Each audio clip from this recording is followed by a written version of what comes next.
Hey, good day to you. This is Todd. I am a regular dude walking in the Word. Today we're starting talking about a man. The last, I think it's 14 chapters we have to go in Genesis. And of those 14 chapters, 13 of them are regarding Joseph here. Okay?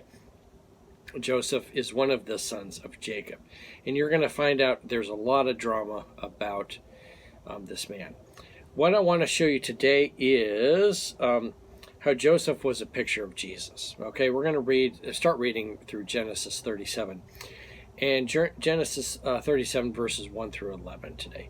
As you can see today, I am wearing something a little different that I don't normally wear. I am wearing my Joseph coat. Okay, so my Joseph coat here is like this. You can see it's many colors here.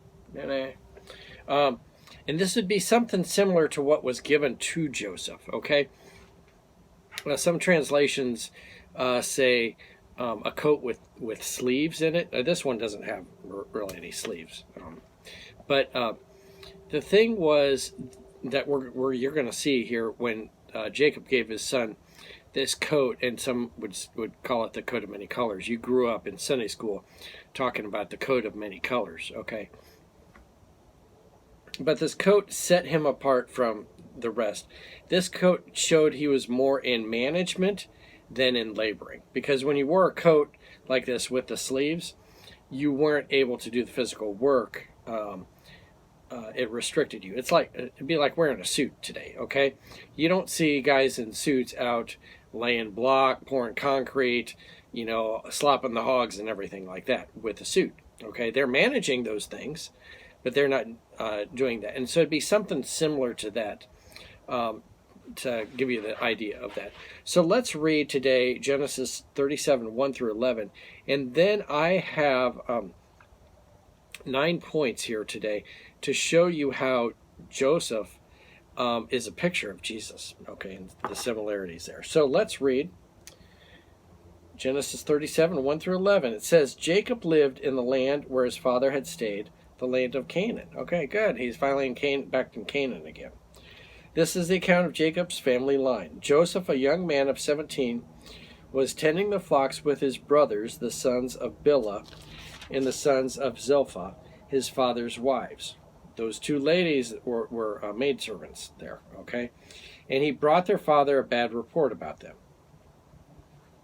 In verse 3, now Israel loved Joseph more than any of the other sons, because he had been born to him in his old age, and he had made an ornate robe for him, much like my robe, the ornate robe.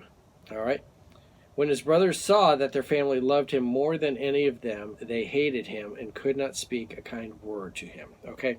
We're going to talk tomorrow about how that hatred and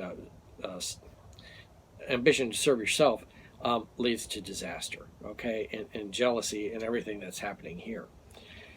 All right, verse 5, Joseph had a dream, and when he told this to his brothers, they hated him all the more. He said to them, listen to this dream I had. We were binding sheaves of grain out in the field, when suddenly my sheaf rose and stood upright, while your sheaves gathered around mine and bowed down to it. His brothers said to him, do you intend to reign over us? Will you actually rule over us? And they hated him all the more because of his dream and what he had said. Okay, this would be a little brother. Okay, Joseph is younger than all the other brothers. He's only 17. You're going to see as we get into the next chapter, his older brothers are married and have children and stuff like that already. So this is this little brother saying this, that, hey, I had this dream that you guys are going to bow down to me. And they're like, yeah, right, there's no way we're doing that. Verse 9, then he had another dream, and he told it to his brothers. Listen, he said, I had another dream, and this time the sun and the moon and the 11 stars were bowing down to me. When he told his father, as well as his brothers, his father rebuked him and said, what is this dream you had? Will your mother and I and your brothers actually come and bow down to you and bow down to the ground? His brothers were jealous of him, but his father kept the matter in his mind. Okay? He kept the matter in his mind because God was talking to Joseph through dreams. And God had talked to Jacob through dreams. Okay? So, I want to focus on today 9 things that, as to the similarities of Joseph and Jesus. Okay, these come from actually the book, Skip Heitzig's book. You can understand Genesis. Okay, you can't see it there. Okay, there you can. Okay, so I encourage you to get this book. It's a good book to help you understand Genesis. But the thing here is they're just 9 similarities here that show us the similarity to Joseph and Jesus. And remember, the Bible is always pointing to Jesus. Okay, we talked about in the last chapter, Esau, his life wasn't pointing to Jesus anymore. So that's the last time we see Esau and his family. Okay, but Joseph and his line, they're all pointing to Jesus here. So a lot is talked about here. Okay, the first thing is this: the love. Jacob had a unique love for his son Joseph, and so much love that he gave him this coat. And in the same way, God the Father loved Jesus and said that to him when he was baptized. Okay, I won't go into a whole lot of details with this, with all these things. You can get the book if you want to, or email me or whatever, and I'll get you more details. But I won't be spending a whole lot of detail time on this because the episode would take forever.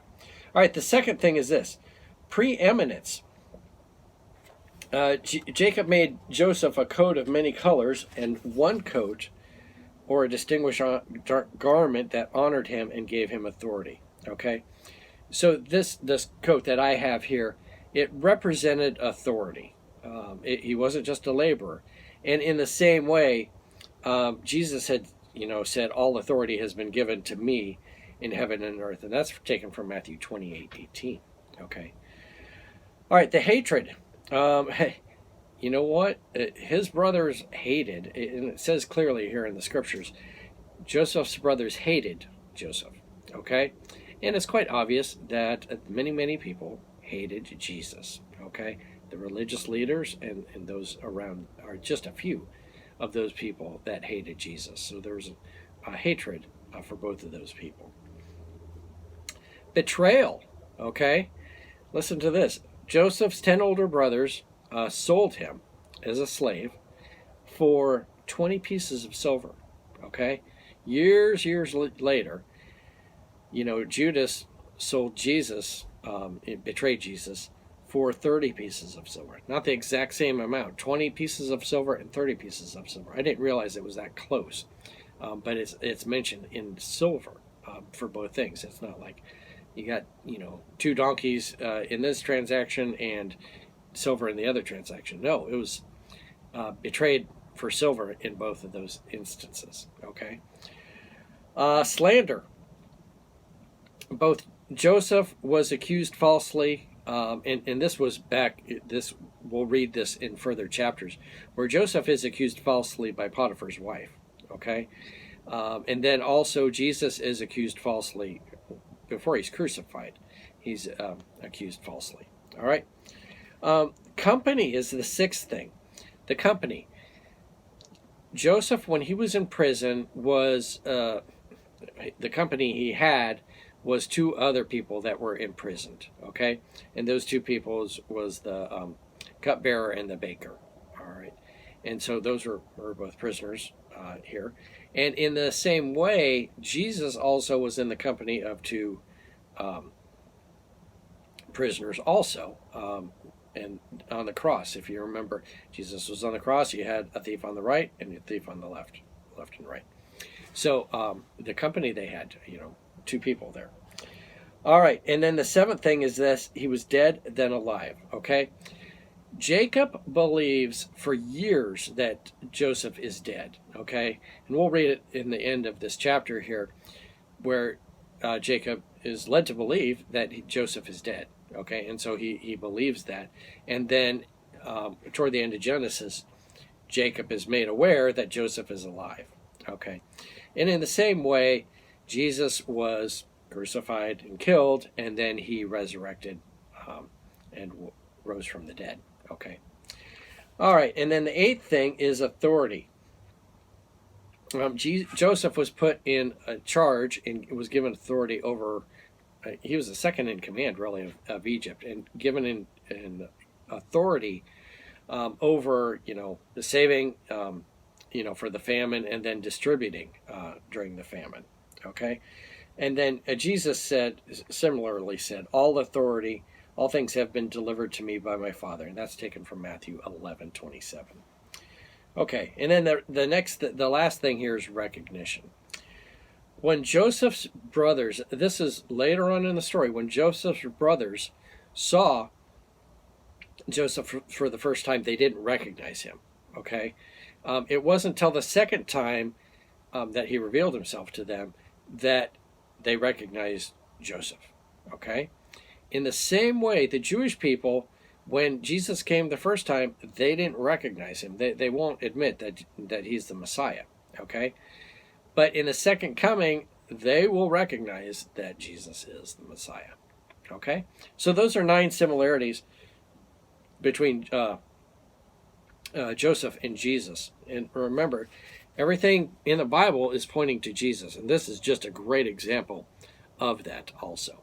All right, so thank you for watching. I'm just a regular dude walking in the Word, and I look forward to seeing you tomorrow as we continue our journey through the book of Genesis. Lord's blessing. I'll see you then.